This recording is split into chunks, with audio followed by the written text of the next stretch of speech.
دوستو آج کی اس ویڈیو میں ہم آپ کو ایک ایسے انسان کی ایک سچی کہانی سنانے والے ہیں کہ جو انسان دنیا کے سب سے طاقتور انسان کے طور پر جانا جاتا تھا۔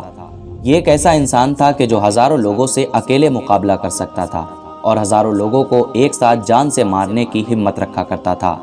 لیکن ہزاروں لوگوں کے قابو میں نہ آنے والا یہ انسان ایک لڑکی کے عشق میں ایسا الجھا کہ اس لڑکی نے اس کی طاقت اور شان و شوکت کو مٹی میں ملا دیا اور اسے ہمیشہ ہمیشہ کے لیے ختم کر دیا۔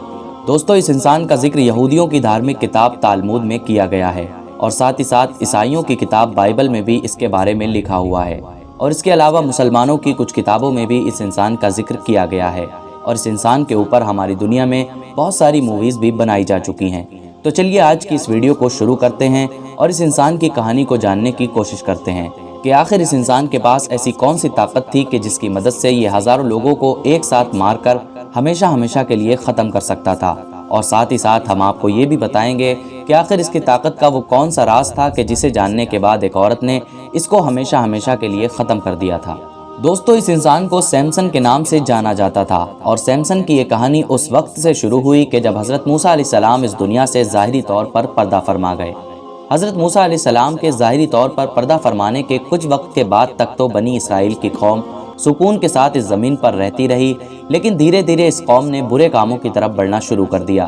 تبھی اللہ تعالیٰ نے قوم عمالقہ کو ان کے اوپر مسلط کر دیا۔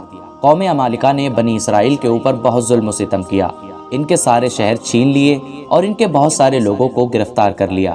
انہی حالاتوں کے چلتے بنی اسرائیل میں ایک لڑکا پیدا ہوا جس کا نام سیمسن رکھا گیا۔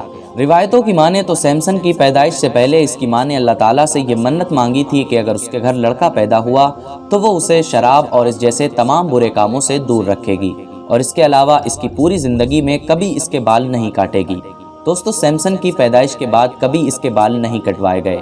دھیرے دھیرے جب سیمسن بڑا ہوا تو دوسرے لڑکوں کے مقابلے سیمسن جسمانی طور پر بہت زیادہ طاقتور تھا، اتنا زیادہ طاقتور کہ سیمسن کے بارے میں ایک بات اتنی زیادہ مشہور ہے کہ ایک بار سیمسن جنگل سے گزر رہا تھا تو سیمسن کا سامنا ایک شیر سے ہوا اور سیمسن نے اسے آسانی کے ساتھ مار ڈالا۔ پھر اس کے بعد اپنی کم عمر کے دور میں ہی سیمسن اپنی بستی کو چھوڑ کر قوم عمالقہ کے شہر کو دیکھنے کے لیے نکلا۔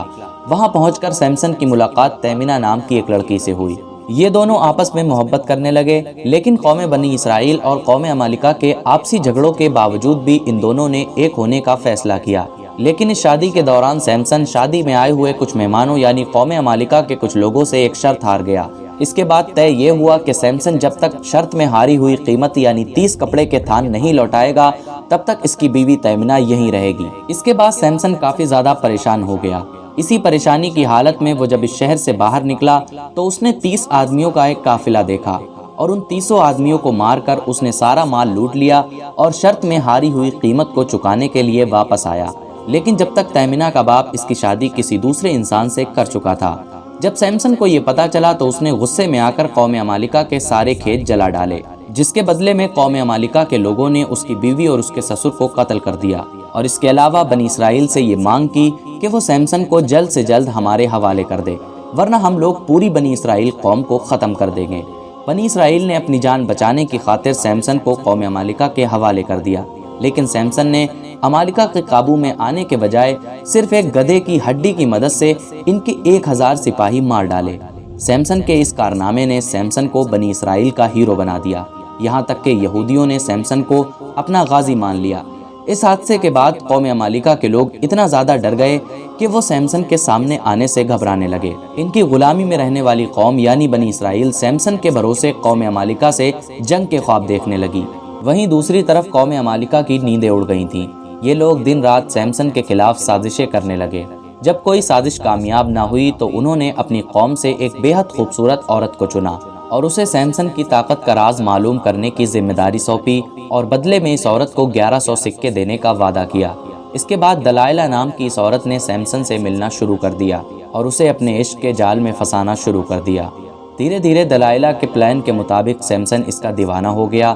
اب یہ دونوں گھنٹوں گھنٹوں تک باغیچوں میں اکیلے ٹہلتے رہتے اور ہر روز نئے نئے وعدے کرتے، ایک دوسرے کے عشق کی قسمیں کھایا کرتے۔ ایک دن صحیح موقع دیکھتے ہوئے دلائلہ نے سیمسن سے اس کی طاقت کا راز پوچھ لیا، لیکن سیمسن نے دلائلہ کی اس بات کو ٹال دیا۔ لیکن دلائلہ نے اس بات کی ضد پکڑ لی اور سیمسن کو چھوڑنے کی دھمکی دی۔ اور پھر دلائلہ کے عشق میں مجبور سیمسن نے اسے اپنی طاقت کا راز بتا دیا۔ سیمسن نے بتایا کہ جب سے وہ پیدا ہوا ہے تب سے اس کے بالوں کو نہیں کاٹا گیا ہے اور اس کی طاقت کا راز بھی انہی بالوں میں ہے۔ یہ جان کر دلائلہ کی خوشی کا ٹھکانہ نہ رہا اور بس اب وہ صحیح موقع کا انتظار کرنے لگی اور آخرکار اس کو یہ موقع مل بھی گیا۔ ایک رات جب سیمسن دلائلہ کی گود میں سر رکھ کر سو رہا تھا تو دلائلہ نے چپکے سے اس کے سارے بال کینچی سے کاٹ ڈالے اور پلان کے مطابق بالوں کو کاٹتے ہی قوم عمالقہ کے لوگوں نے بھی سیمسن پر حملہ کر دیا، لیکن اس بار سیمسن قوم عمالقہ کے لوگوں کا مقابلہ نہ کر سکا اور ان لوگوں نے اسے گرفتار کیا اور اس کے اوپر اتنا ظلم کیا کہ اسے جنزیروں سے باندھ کر اس کی آنکھوں کو نکال لیا اور اسے ایک اندھیری کوٹری میں بند کر دیا گیا اور دلائلہ کو اس کام کو انجام دینے کے بدلے میں سونے چاندی کے سکوں سے خوب نوازا گیا۔ اس کے بعد دلائلہ کا کیا ہوا اس کے بارے میں کتابوں میں کچھ نہیں لکھا ہوا ہے، لیکن آج بھی دلائلہ کو ایک دھوکے باز عورت کے طور پر دیکھا جاتا ہے۔ کچھ وقت کے بعد سیمسن سے جیت کی خوشی میں قوم عمالقہ نے اپنے سب سے بڑے دیوتا ڈیجون کے لیے ایک محفل سجانے کا فیصلہ کیا۔ اس دن تمام عام لوگوں کی شاہی محل میں دعوت کی گئی، کہیں شراب پی جا رہی تھی تو کہیں گانا بج رہا تھا۔ اسی دوران بادشاہ کے حکم پر سیمسن کو کالی کوٹری سے نکال کر محل میں لانے کا آرڈر دیا گیا۔ جب سیمسن کو محل میں لایا گیا تو لوگوں نے اس کے ساتھ بہت بدتمیزی کی، کوئی اس پر کوڑا پھینک رہا تھا تو کوئی اسے کوڑے مار رہا تھا۔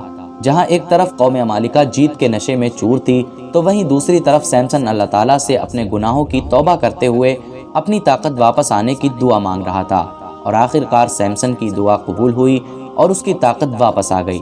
روایتوں کے مطابق سیمسن کو جن دو پلرز سے باندھ کر کھڑا کیا گیا تھا، طاقت واپس آتے ہی اس نے ان دونوں پلرز کو اپنی طرف کھینچنا شروع کر دیا۔ کچھ دیر میں ہی وہ دونوں پلرز گر پڑے اور ان دونوں پلرز کے ساتھ پورا شاہی محل زمیں بوس ہو گیا۔ اس حادثے میں سیمسن کے ساتھ ساتھ قریب 3000 لوگ مارے گئے تھے، لیکن اتنا سب کچھ ہونے کے بعد بھی بنی اسرائیل قوم عمالقہ کے انڈر ہی میں رہی تھی اور ایک لمبے وقت تک قوم عمالقہ ان پر راج کرتی رہی تھی۔ مگر پھر اللہ تعالیٰ نے مشہور پیغمبر حضرت داؤد علیہ السلام کو پیدا کیا، جنہوں نے بنی اسرائیل کو صحیح راستہ دکھایا اور قوم عمالقہ کو ہرا کر ایک سلطنت کی بنیاد رکھی۔ دوستو، اسی کے ساتھ آج کی ویڈیو کو ختم کرتے ہیں۔ امید ہے اگر آپ لوگوں نے ویڈیو یہاں تک دیکھا ہے تو آپ کو ویڈیو ضرور پسند آیا ہوگا۔ ویڈیو پسند آیا ہو تو ویڈیو کو لائک ضرور کریں اور اس کو زیادہ سے زیادہ شیئر کریں اور اسی طرح کی ویڈیوز دیکھنے کے لیے ہمارے چینل کو سبسکرائب کریں۔